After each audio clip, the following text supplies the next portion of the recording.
In the world system, they save money for saving's sake. They save to save. They have an accumulation mindset. They are storing up and building up. They're storing up treasures. They're saving to save. Write that down. The world accumulates. They have an accumulation mindset where they're building and hoarding. And there's this parable about this in the scripture. There was a man who did this. It says, then he spoke a parable to them, saying, the ground of a certain rich man yielded plentifully. Okay? And he thought within himself, saying, what shall I do, since I have no room to store my crops? So he said, I will do this. I will pull down my barns, torn down, perfectly good barns, and build even bigger barns. And there I will store all my crops, my goods. Wow. My crops, my goods. And I will say to my soul, soul, you have many goods laid up for many years. Take your ease, eat, drink, and be merry. But God said to him, you fool, this very night your soul will be required of you. Then whose will those things be which you have provided? So is he who lays up treasure for himself and is not rich toward God. The world is saving to save. They are building bigger barns. When you hear this phrase, you have goods laid up for many years. Take your ease, eat, drink, and be merry. What does that sound like to you? What do we have in America that sounds kind of like that? Retirement. That's retirement. Work your ass off for a bunch of years. Save. Stockpile money. So one day you can eat, drink, be merry, and do nothing, and live off of what you saved. That's the American dream. That's retirement. Guys, you can retire from your work. You can retire from a job. You can retire from meaningless employment. You can never retire from the responsibility of stewarding your life. As long as you have breath in your lungs, we have the obligation of stewarding this time. We will all be face to face with Jesus one day. And I want him looking like that. This is the face of the Jesus I want to meet.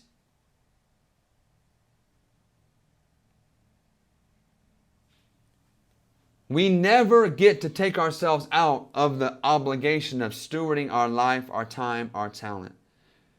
Sure, if you can quit your job at some point. Why would you want to work a job you don't love? But some people retire and they're miserable. They're miserable because God was actually using them at that place of place of employment. They were actually bearing fruit there. God was using them there. Some people actually love what they do. They love their job. They love their work. They love it. They're happy.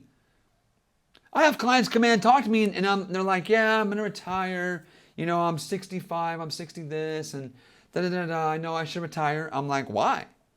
I'm like, do you like what you do? They're like, I love what I do. I love it. They light up. They come alive. I'm like, why would you stop doing what you love? That's stupid. They're like, yeah, why am I, like now if you hate your job, then quit your job as soon as you can financially and go and do something else. But guys, let me break this down to you. In the world, they save to accumulate because they put their faith and trust in what they have. And look at this verse. Look at the verse. Look how arrogant this guy is. He says, I will store all my crops. My crops? My goods? Are they his crops and his goods? Whose are they? They're not his. Now, what should this man have done with this overabundant harvest? Which, by the way, came from who?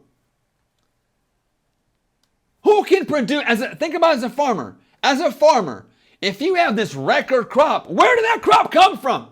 He planted a seed, but after that, the rain, the water, the sun, the dirt, that's all from God.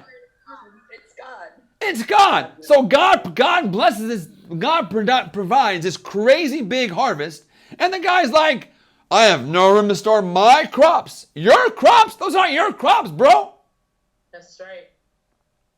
You see how this guy was all messed up? What should this man have done with this bump, with this huge crop? What should he have done with all the extra? What should he have done? Giving it You should away. have sold it to people that need food. See, some people are like, just give it away. He should have gave it to the poor. Maybe, probably not. He should have just gone to the marketplace and sold it. Yeah. Because there is a commanded blessing in Proverbs. Blessed is the man who sells his grain.